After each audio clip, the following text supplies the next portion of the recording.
When you're on campus, you're transported to a place that's timeless. You know you're following in great footsteps, and you can hear the echo of those who came before you. But there's also a sense of endless possibilities, that this is the starting place of a journey that will be unlike anything that came before, of the excitement and promise of the future. Because inside the buildings, the minds, the friendships, the partnerships, and the memories are the moments that we will treasure now and always. They live inside us forever, in that place we call home. Our community, which starts here and stretches across nations. Homecoming is a celebration of that community. Weaving us together is a vibrant thread of unforgettable moments that are as unique as each one of us, as we share the memories of time on campus and celebrate the impact of Queen's leadership around the world. Welcome home. These are your moments. Introducing your alumni co-hosts for Homecoming 2021. Meet award-winning broadcast journalist, Dr. Sheila Rogers, and business leader and president of the Queen's University Alumni Association, Rico Garcia.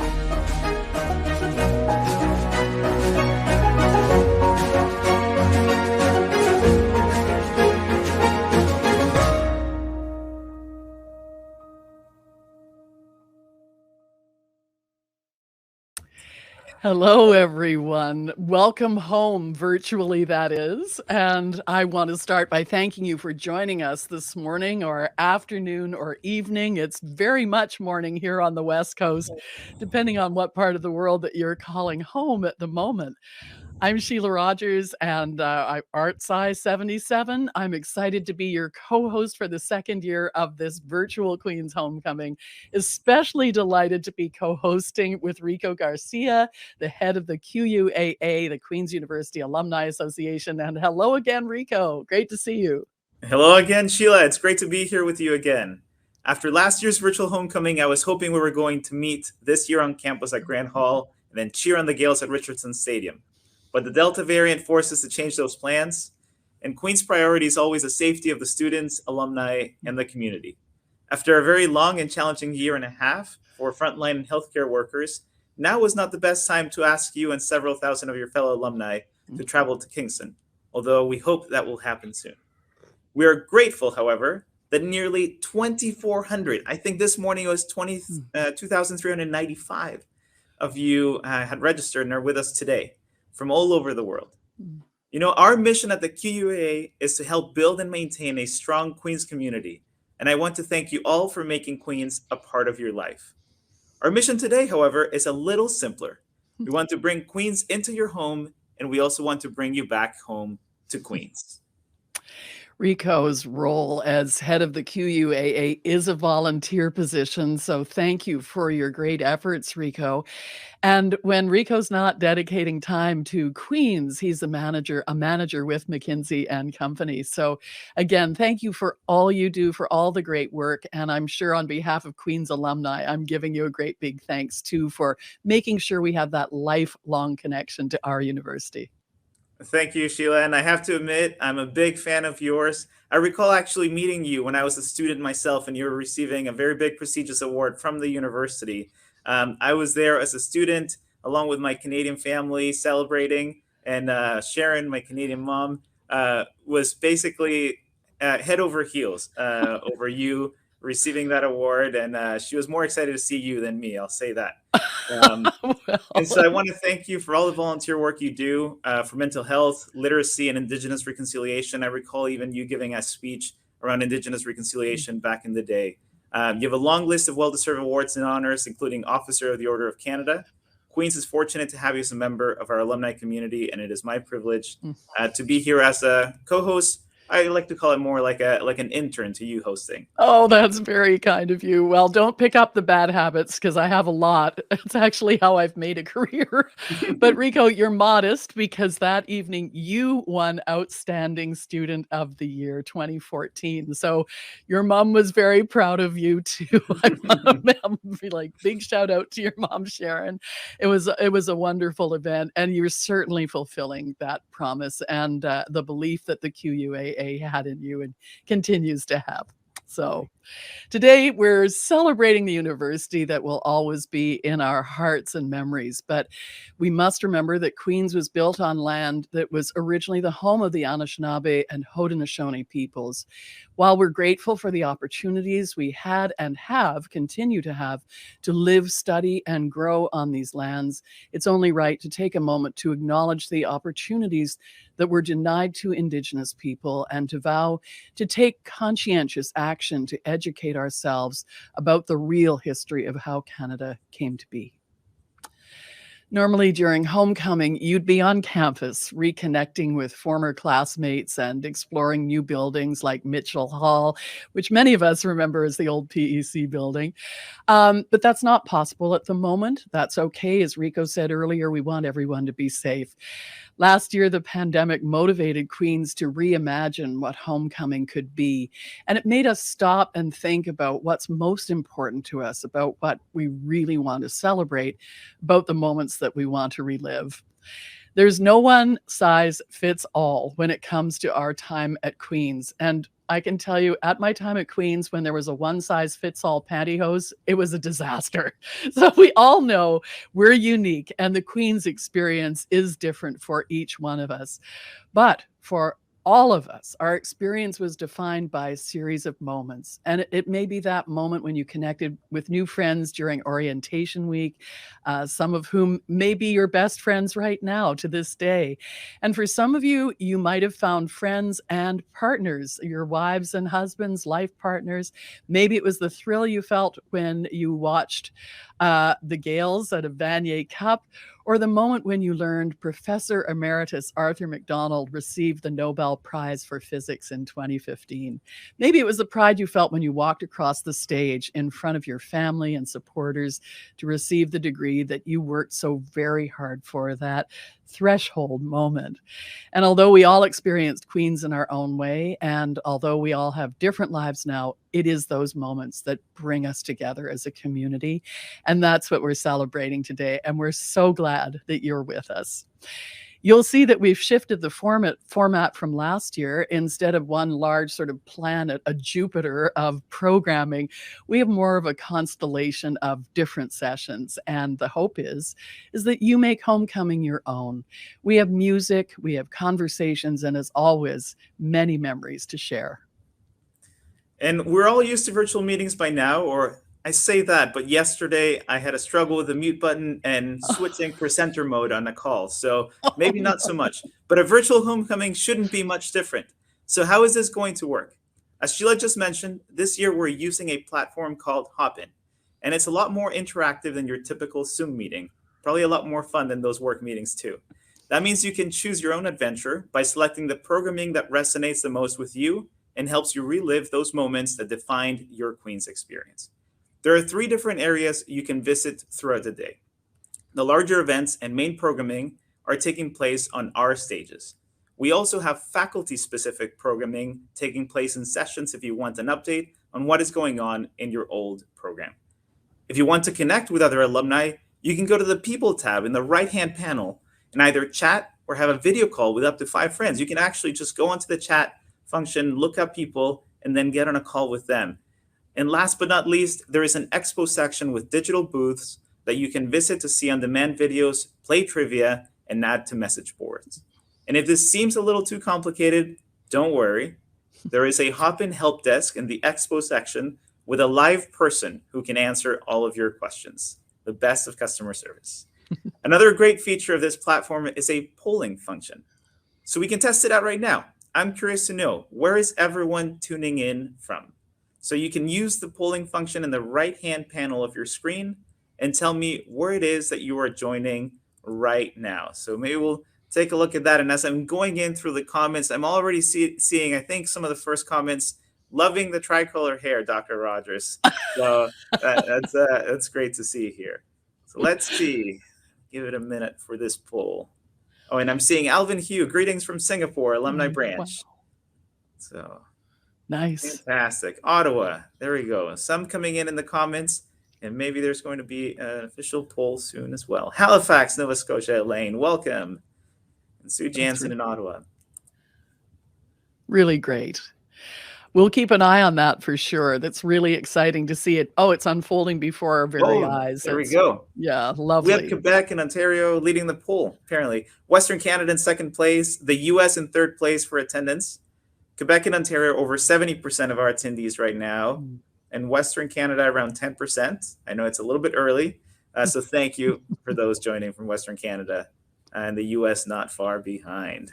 Look at that. And then Singapore, right? Yeah. That's just incredible. That's really, really great. I'm so glad that you're with us. Here's what you can expect over the next few hours. We're going to pay tribute to the Tricolor Guard, made up of alumni who graduated 50 years ago or more. Joining the Tricolor Guard is a milestone moment in the lives of our alumni. Usually we celebrate the Tricolor Guard with an exclusive reception and a march around Richardson Stadium. But this year, this event is open to the entire Queen's community. We also have special programming for Reunion Zero members and for alumni celebrating their 10th and 25th reunions. Just a few days ago, I had the honor of hosting a conversation with the Honorable Murray St. Clair, who, as you know, recently became the 15th Chancellor of our university. He served as the first Indigenous judge in Manitoba. He was the chair of the Truth and Reconciliation Commission, which documented the impact of residential schools in Canada. And we talked about what he hopes to accomplish at Queen's, about the public reckoning sparked by the confirmation of the graves of hundreds of children found on the sites of the former Kamloops Residential School and other residential schools. I'm honored to speak with Chancellor St. Clair, whose work has led to great change in our country, and excited to share our chat with you later this morning. Now, of course, there's got to be music, and there will. There's musical acts throughout the day, and we're joined by Queen's bands, of course, and William Prince, a Juno award-winning singer-songwriter from Winnipeg, a rising star in Canadian music. So you won't want to miss William Prince. And it also wouldn't be homecoming without sports, Sheila. We're going to celebrate how sports helps bring us together, which is something many of us have needed over the past year. I know myself as a Toronto resident, I suffer from cheering for some teams, year in, year out. And it was a little sad to see attend the last Blue Jays game and have them not make the playoffs just a few weeks ago. But I'm excited that the Raptors are back in Canada, and sports are coming back. I'm excited for that. Queen's is home to many top researchers as well. And we want to introduce you to one of the best in the field of cancer. Dr. Elizabeth Eisenhower's research has transformed clinical cancer trials, and her work has led to the development of many new treatments. Dr. Jane Philpott, the Dean of the Faculty of Health Sciences, will interview Dr. Eisenhower to get her thoughts about the state of cancer research and the future of patient care. And please check the schedule for all the faculty-specific talks and online class reunions taking place throughout the day. There are sessions on everything from student-built artificial intelligence projects to a Dragon's Den-style pitch competition from student entrepreneurs. And who knows, we might even have a few surprises and a couple of oil thighs along the way. We'll see. Stay tuned. We're going to get started right now, though, Rico, with an official welcome.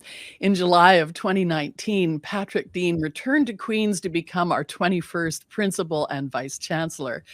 The role of principal is complex enough, and then add 19 months of a pandemic.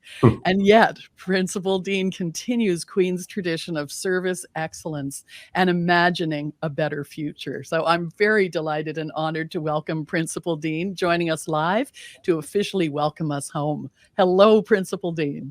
Hi, Sheila. Hi, Rico. Thank you very much for the introduction, and great to be with you on the virtual platform again this year. Last year's was a wonderful event, and I'm confident that this year's homecoming is going to be just as exciting. I know we all miss the opportunity to get together again in person here in Kingston. However, what we discovered last year is that virtual homecoming offered an opportunity for people who ordinarily mightn't be able to make it to Kingston to participate in homecoming. So while we regret not being able to do it in person, there certainly are some benefits to this format that we're using this year and used last year. That figure Rico gave of 2,400 approximately participating is really, really gratifying. And so I welcome everybody to this homecoming this year for 2021. And I know you will really enjoy the program that has been planned. I want to say on that subject, thank you very much to the organizers of the event.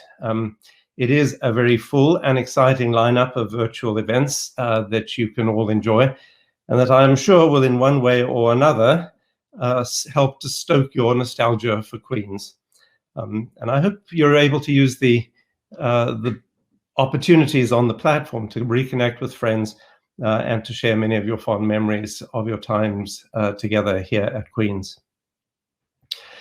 I don't have to tell you that 19 months into the pandemic, we are certainly getting used to limiting our social events and embracing virtual options. But we are slowly moving towards what we hope is the end of the pandemic and the arrival of some new world order that will succeed it.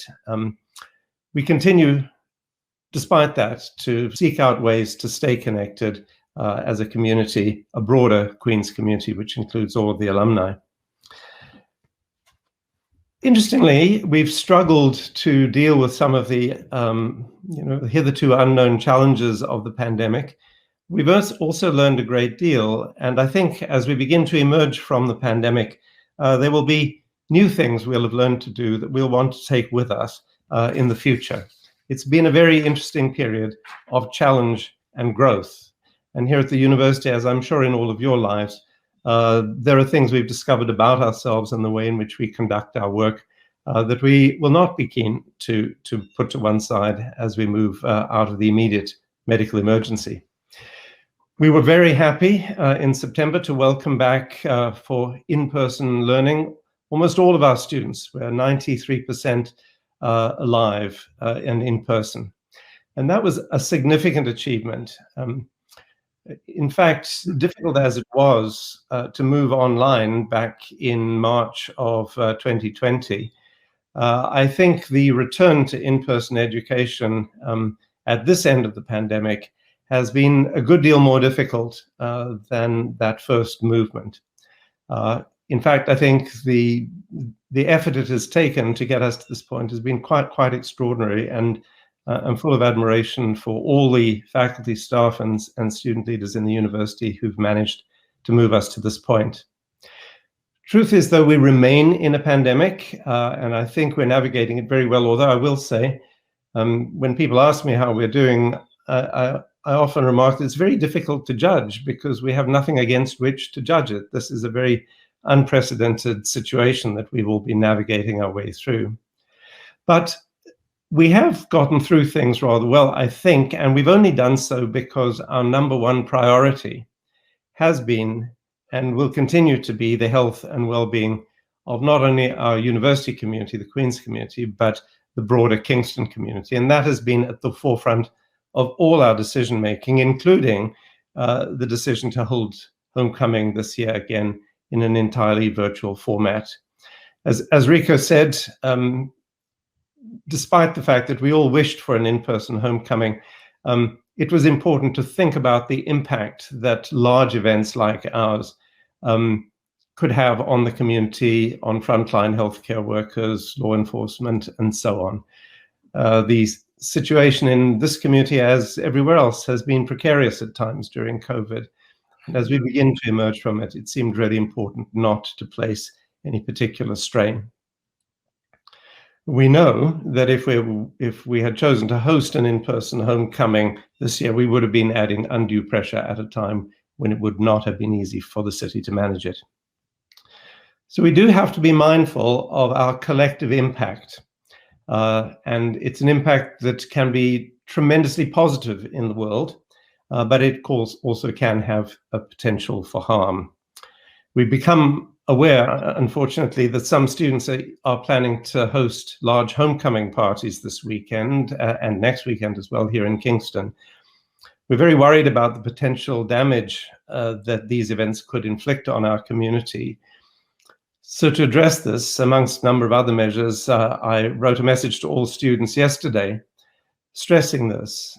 And I do want to make a plea to our gathered alumni here today that if there are amongst you any parents of current students, please do encourage them not to participate in these events and instead to choose to celebrate with friends in smaller, safer gatherings. It takes leadership to do that. And of course, at Queen's, we have many leaders, as I said, amongst our students, faculty, and staff, and in particular, amongst our alumni members. I'm in awe of how our alumni make contributions to the world. And I want to spend a bit of time today talking about your impact and Queen's impact in the world.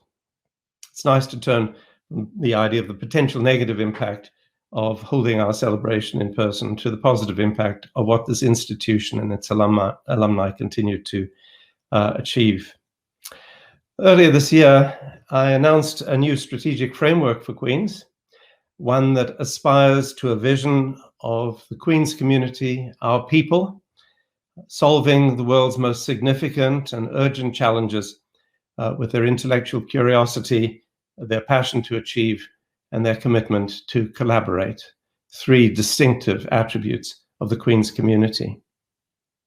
And we see this almost daily, this urge to have impact.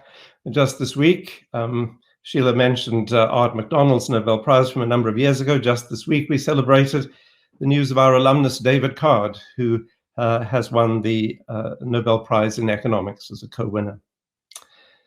And earlier this year, I'm pretty sure this didn't escape the notice of many of you, Queen's ranked first in North America and fifth in the world in the Times Higher Education Impact Rankings. These are very significant rankings, and that finish for Queen's was, I think, a very, very positive thing. About 1,240 of these 16,000 universities in the world are assessed in these rankings. So for us to emerge as the top North American institution and fifth in the world is, I think, quite remarkable. The rankings are based on the work that institutions do to advance the 17 Sustainable Development Goals of the United Nations. As part of our submission, we provided more than 600 pieces of separate evidence to validate the work that our university does to have impact under the broad categories of the 17 Sustainable Development Goals. We finished first in the world for the work we have done to combat poverty. In a number of the other goals, we ranked extremely highly as well. In Goal 16, Peace, Justice, and Good Government. Goal 15, Life on Land. Goal 11, Sustainable Cities. And the second of the goals, Zero Hunger. In all of these areas, Queen's has made a remarkable contribution that was recognized in the Times Higher Education Impact Rankings.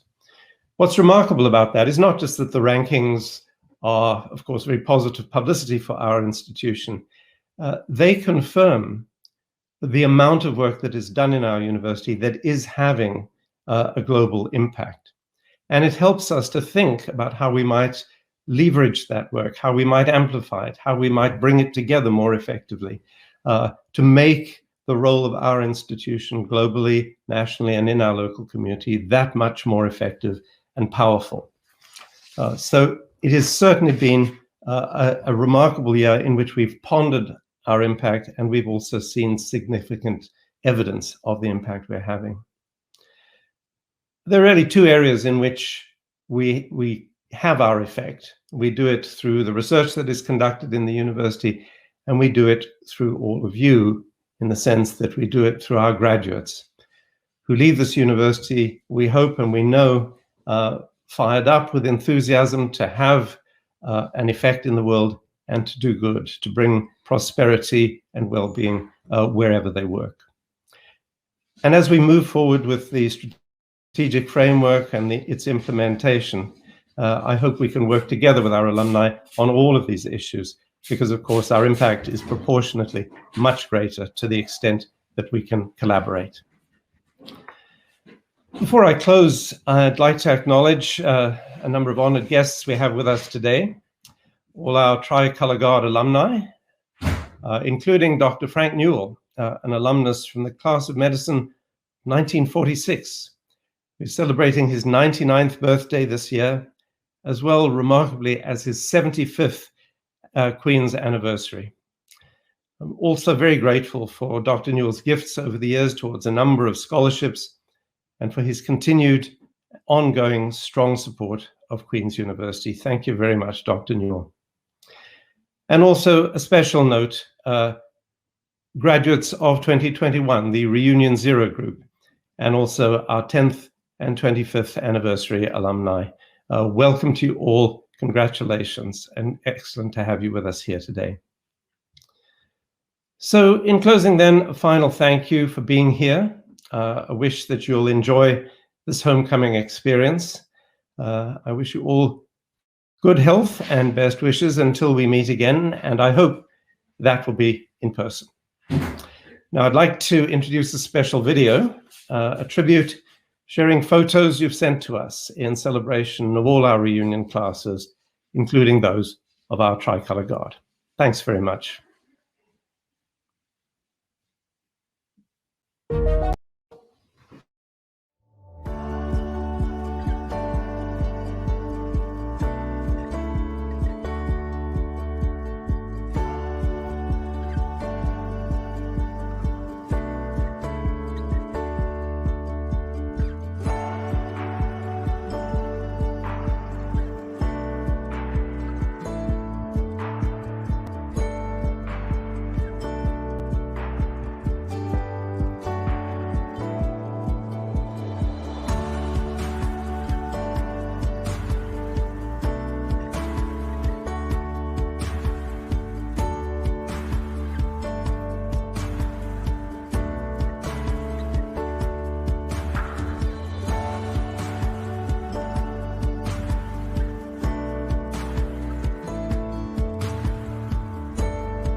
Okay, I'm a little verklempt.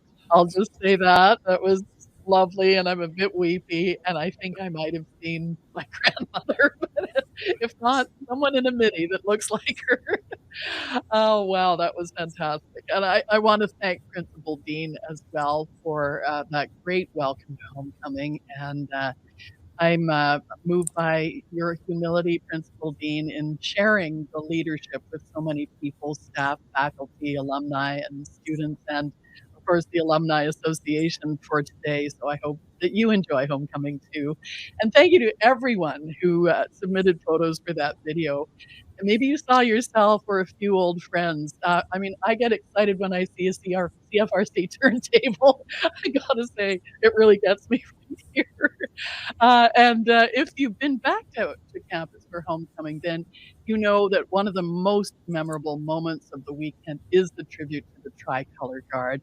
Tricolor Guard members are Queen's alumni who graduated 50 years ago or more, and they have a special place in the heart and soul of our community. Their support has led to shared knowledge, mentorship opportunities, new buildings on campus, and scholarships for future generations of students. So if there are any Tricolor Guard members watching right now, please let us know in the chat. Tell us what year you graduated and where you're joining us from. And to give you some perspective, the newest Queen's alumni who graduated this year will become members of the Tricolor Guard in 5 decades. Just imagine what it will be like attending homecoming in the year 2071. I don't know, you can put in your theories on the comments, but I think if Elon Musk builds a colony in Mars, maybe we'll have 3D holograms and people joining in from space. When the newest Tricolor Guard members graduated from Queen's in 1971, Pierre Trudeau, not Justin, was the Prime Minister of Canada. Clint Eastwood thrilled movie audiences playing Dirty Harry for the first time, and Walt Disney World opened up in Florida. Before COVID-19, the Tricolor Guard would march around Richardson Stadium to loud cheers from students and other alumni. There was also a formal dinner held that night for Tricolor Guard members so they could meet former classmates and reminisce. Of course, we can't be on campus this year, but we can still show our appreciation with some of that same Queen spirit. So for those Tricolor Guard members who are watching right now, imagine you're walking across the field and feel the cheers as your fellow alumni give you a virtual kaya in gratitude for all your support for the university over the years. And for the rest of you, let's see if you can conjure up some of that Richardson Stadium energy and send it along in the chat. I'd like to talk about another group that has a big impact on the Queen's community. Since 1874, some of the most committed Queen's alumni have served on University Council. Council members are advisors and ambassadors, and they help with everything from appointing the chancellor to giving out awards. They're passionate supporters of the university, and they often go beyond their official duties. And in addition to having busy careers and lives, university council members give back by sitting on committees, taking part in networking events, offering mentorship to current students, and making generous donations that support everything from student financial aid to new buildings and technologies.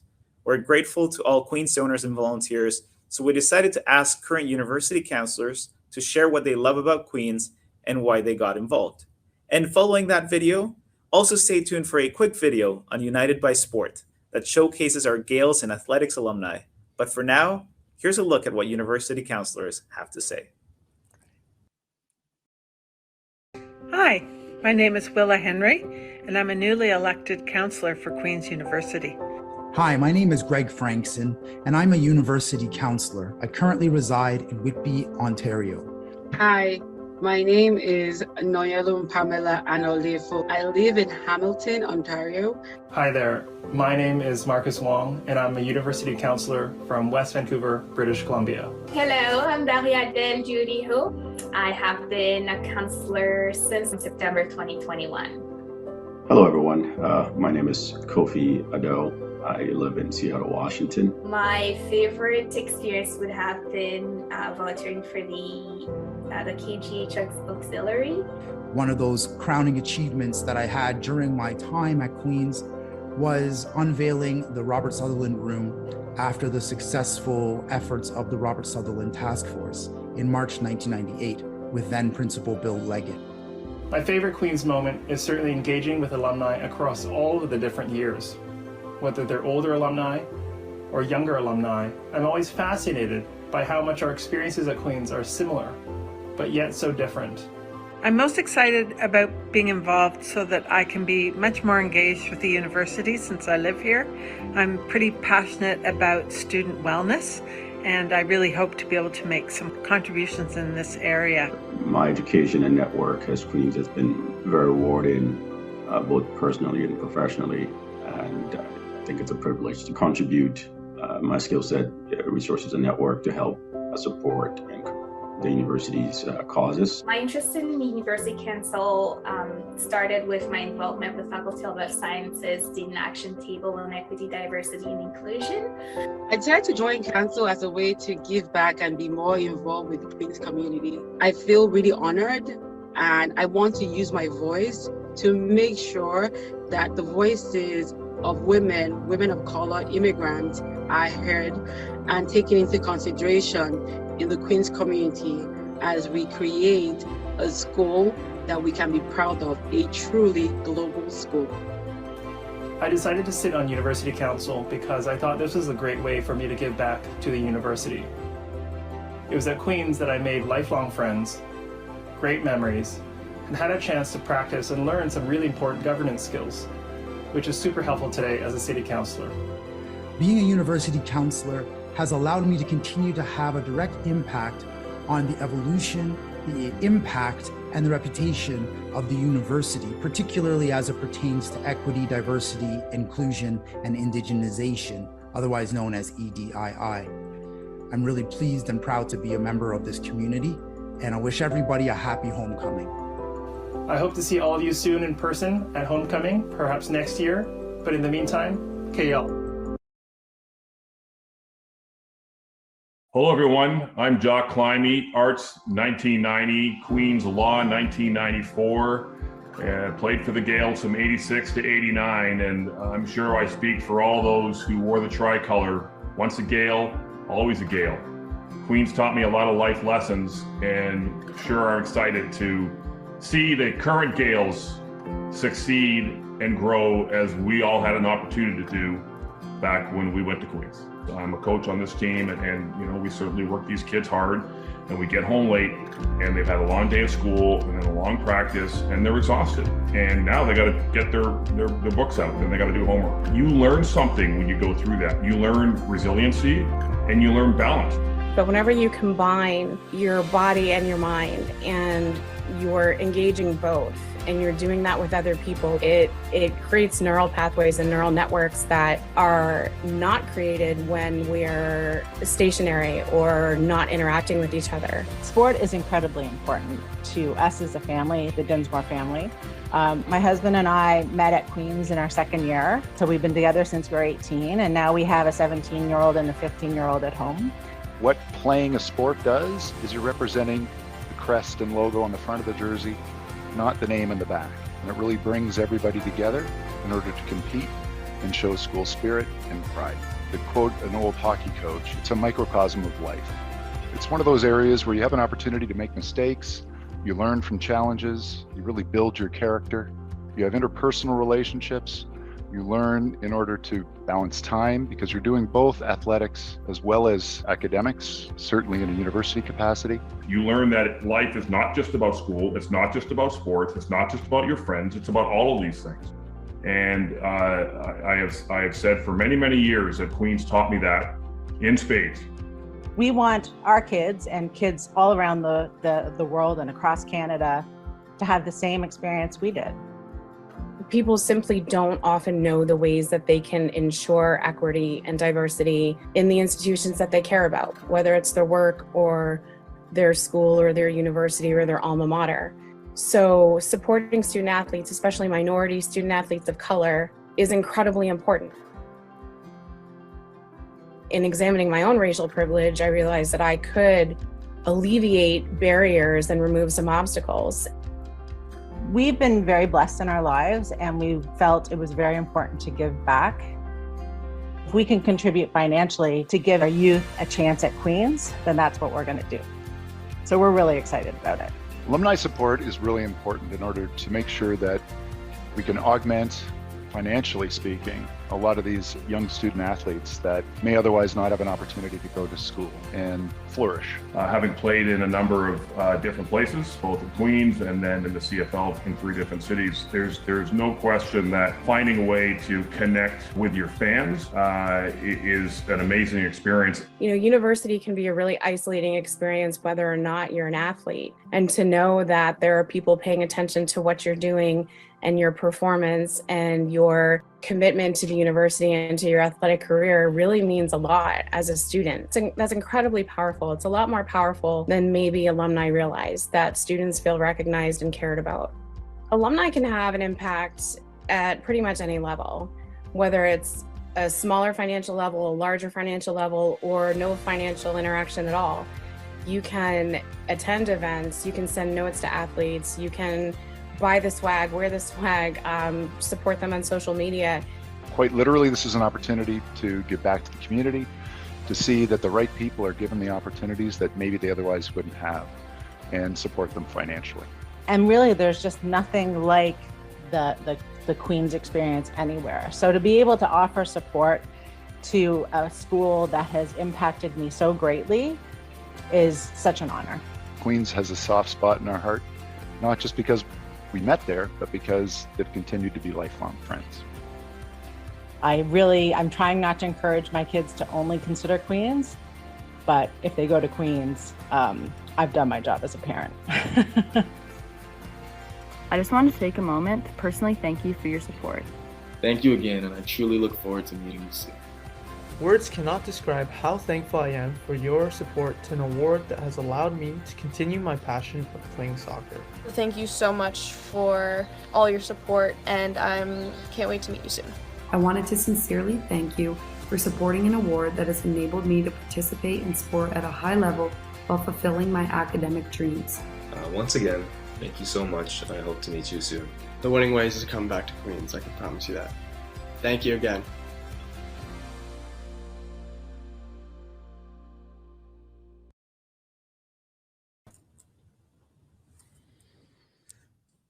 Thank you, Jock, for that look at the importance of sport to the Queens community. It was great to have you with us today, and I loved all of the notes from students, alumni who participated in sports.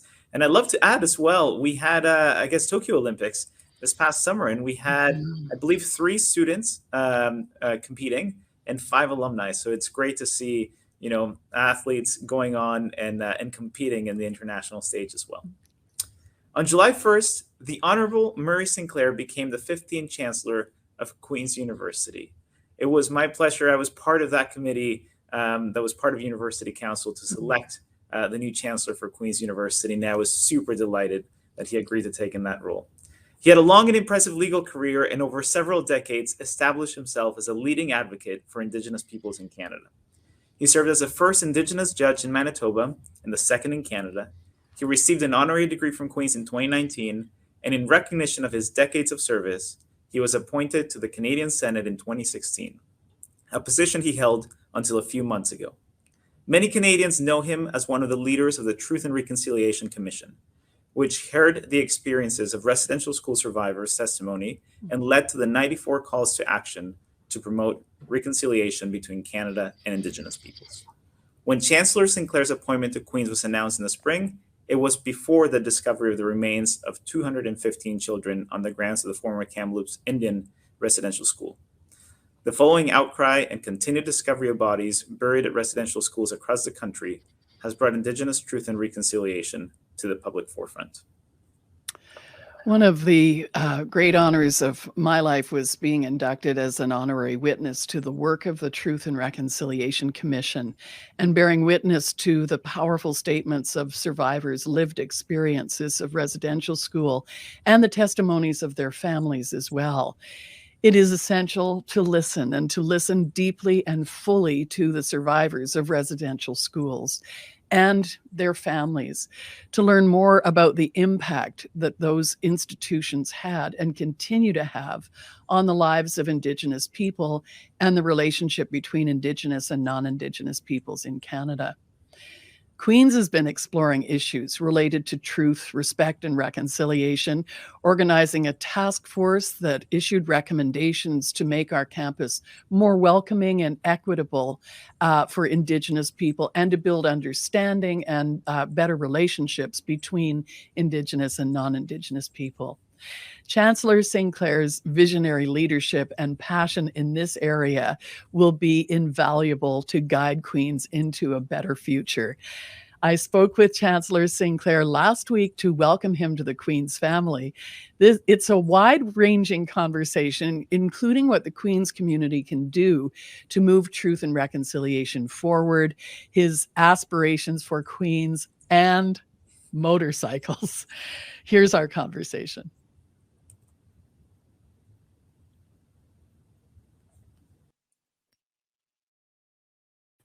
Chancellor Sinclair, it is an honor to speak with you and just such an honor to call you Chancellor Sinclair. Good morning.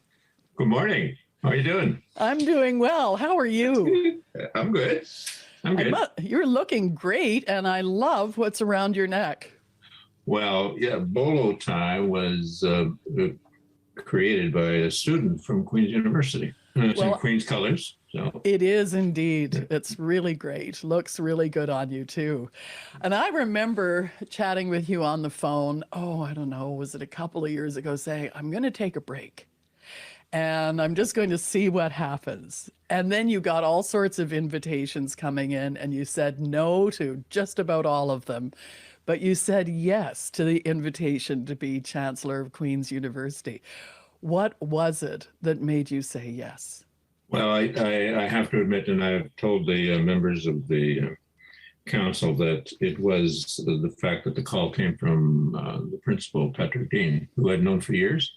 Patrick and I go back a long time when he was at the University of Winnipeg and lived in the Winnipeg area. So I had come to know him that way. And when he called, I actually thought it was just initially a social call, but it turned out to be initially, and he was quite upfront with it initially, an effort to seduce me into becoming the chancellor. And I said, so this is just ceremonial, right? Like, I don't really have to do a lot of work for this. And he said, well, you can kind of make of it what you will, but yeah, it's primarily a ceremonial role. I have never been so inundated with Queen's Committee meetings and all sorts of other roles for the university than I have been since being appointed. But I have to tell you, it's all been exciting and interesting, and I've met so many interesting and fascinating people that I'm glad I did it. I want to ask you, though, about things like changes of name and in particular the law school. What does that telegraph out to the world? What does it say? Well, it's not just the names of places, and I think there's a significant issue there, but it's also the kind of monuments that we put up in society, statues that we have in place, what it is that we put on display, what we say about the person whose statue we've erected or after whom we've named a road or a highway. What it says is that we as a society are proud of this person and are proud to be connected to this person and are proud of what this person did for our country. And then when we find out that part of what they did for this country was to participate in the cultural genocide of Indigenous people and to participate in the residential school process, such as we have revealed in the Truth and Reconciliation Commission report, I think causes society at this point in time now to begin to ask itself, are those people we really want to honor in that way? And if they aren't, and we decide we want to remove those monuments or change those names, what are we going to change them to? That's the secondary question. And it's probably equal in importance as well, because we have to make a decision about what is it that we want to be known for in the future. The unmarked graves at Kamloops Residential School, Cowessess, and so on. This wasn't news, because I can just pull this volume of the TRC report, 266 pages, that is about the missing children and unmarked burials, dedicated to the children who didn't come home. And this was something that was important in every national event, And in particular, the last one, you identified 2 chairs on the stage that would not have people sitting in them, one for a boy and one for a girl, representing the children who didn't come home. I know people are asking you a lot of questions about this, but how do we best honor the children who didn't come home?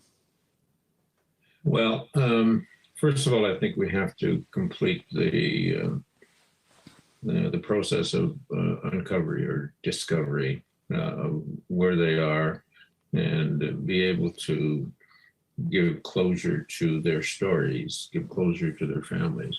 That's very important. If you think about how you would feel if this was one of your children or one of your grandchildren or one of your relatives who had been taken away by the government and placed in an institution, and then never came home. And then you found out years later that they died in that place where they were put. But you don't know anything about it.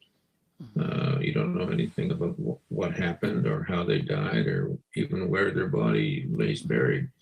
And I think that the one thing that we can say is that it's very important for the survivors, both those who were there and survived, who saw their friends go missing or saw their friends die or heard of their friends dying, but also the families and the communities from which those who did die came from.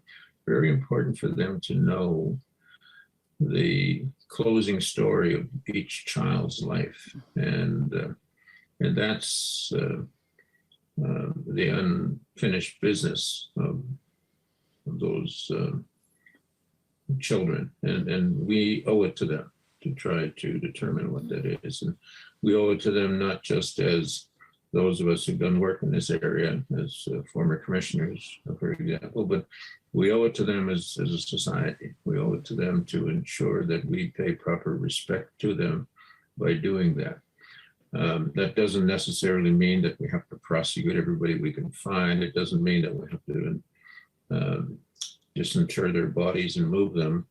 What it means is that we have to complete their story of life. And I think we all want to know that if this was your grandchild, if this was your child, you would want to know that. And I think that's what we ask for. That's what funeral ceremonies are about. Mm-hmm. It's about sharing with the public, with the family, and reminding the family about what it is that this person did and accomplished, what they meant to us while they were alive. And when we have memorial services, that's what it is that we're thinking of. That's what it is that we want to talk about, is who this person was and why their life was important. And that's what we want to do. While you were speaking, I was thinking about how during the national events, birthday parties were held for the survivors, which was so lovely. And of course, they didn't have birthday parties in residential school, but remember those events? Remember those great gatherings where people would get up on stage, survivors and their families, and sing happy birthday in their language? Absolutely. And often, I remember that that simple act of giving a cupcake to each of the survivors in the room with a candle on it that was lit, and having them blow it out at the same time. That simple act meant so much to those survivors who were there that they cried. Many of them cried, but at the same time, the others would lift them up by singing them happy birthday. Also by, sometimes it turned into a little bit of a party. You were at many of the national events, and I know that you observed that they would sometimes like have almost an amateur hour, people entertaining the crowd. And I still remember the 103-year-old lady who got up on the stage in Inuvik and played the harmonica, or as she called it, the mouth organ, and played her songs while tapping her feet on the floor. And I thought this was amazing. I'd never seen it being done by a person of that stature before, but and she was so happy to be able to do that for the people. And she also wasn't obviously doing it for herself because she loved the music, but it was a moment where we could bring people together, not out of sadness, but to bring them together in order to celebrate with each other, in order to share their humanity with each other. And out of that have come significant friendships, not only with each other, the survivors, but also with me and with the other commissioners. I get phone calls from survivors still today, just letting me know how they're doing. Or sometimes if a survivor passes away, their family member will call me and just tell me that so-and-so passed away. And so then they'll say, she talked about you all the time. It's nice to know that, but at the same time, it's sad that such wonderful human beings were treated in that way, and so many bad things were done to them or done in their presence so that they were still traumatized by it. I'm thinking about Sarah and your children as well, and grandchildren, and how they will inform you as Chancellor. Well, Sarah now is kind of one of my 7 bosses in my life. So all of my daughters feel that they have the right to tell me what to do, and my wife does. And so just about every female in the family feels that I have to take their direction, and I do. And I think I do it well. But on top of that, my conversations with my grandchildren in particular are really interesting. My children, you know some of them. Dagon, of course, is a columnist, but also a well-known speaker in Canada on issues related to Indigenous people and reconciliation. Danae is also a highly regarded consultant when it comes to helping Indigenous organizations come to terms with their needs and their organizational structural matters. And on top of that, of course, she's a wonderful beater and star blanket maker and sewing and things like that. And she's also learning the language, so she's done very well. And Gejik is still involved in her computer coding work, and I think it's been well recognized for some of the work that she's done for her company. But in addition to that, she also has volunteered with the University of Winnipeg to do free coding classes for young Indigenous girls who live in the neighborhood of the university, to come in once a week, and she teaches coding to young Indigenous girls. Wow. And so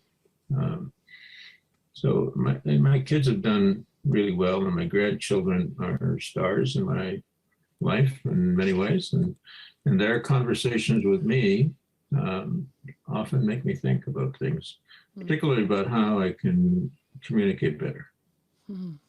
I am so looking forward to spending, if I go there and spend a day at a time and getting a chance to meet students and just talking with them informally and getting to know some of them. I'm so looking forward to that. It's, once we get through the pandemic, I think it's going to be the highlight of my retirement.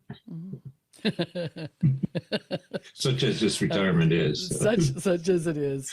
Yeah. Chimigwech again, Senator Cuz, the Right Honorable Murray Sinclair. Thank you. Chimigwech. Right. Chimigwech. Well, I would like to thank my cousin, and we are related, Chancellor Murray Sinclair, for joining us in this conversation. I did mention motorcycles earlier. There is going to be a post that will list the full conversation because, yes, he's a motorcycle fanatic.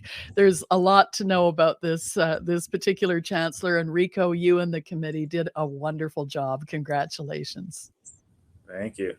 And I know I mentioned this at the very beginning of our event, our welcome event, but if you joined us throughout, just explore the platform, go in the comment chat, look up people. You can actually find everyone who's logged in, find friends, and go on to a Zoom type call with up to 5 people, 5 of your friends. So make sure you check it out. This wraps up our welcoming segment, but for those of you joining from home, your day is just beginning. There are lots of programs taking place throughout the day, as I was mentioning. Starting in a few minutes at 11 a.m., actually 1 minute, so we're right on time, medicine, nursing, and rehab therapy alumni may be interested in joining Faculty of Health Sciences Dean Jane Philpott as she talks about how the faculty is building towards a healthier world through radical collaboration. There will also be a battle of the minds as students go head-to-head with the faculty's leadership in a trivia contest. Also at 11 a.m., Arts and Science alumni can get an update about what's happening in their faculty from Dean Barbara Crow, and hear an offering from the popular Last Lecture on Earth series, Professor Rebecca Manley from the Department of History speaking on the kitchen debate, revolution, terror, and dissent in the Soviet kitchen. For football fans, the Gales take on the Carleton Ravens at 3 p.m. You don't have to be in Richardson Stadium to watch the game. You can watch it on Hopin on one of the side stages. There are special online celebrations for the class of 2021, the class of 2011, and class of 1996. Your first, 10th, and 25th reunion years are milestone events. So if you're in those classes, join your classmates for an online reunion starting at 4 p.m. Eastern Time. There are also many faculties and schools hosting their own events throughout the day, including law and graduate studies. And we ask you to please check out the schedule in the Hop-In reception area to see what's happening. As Rico and I have said before, this is your homecoming. Principal Dean said so too.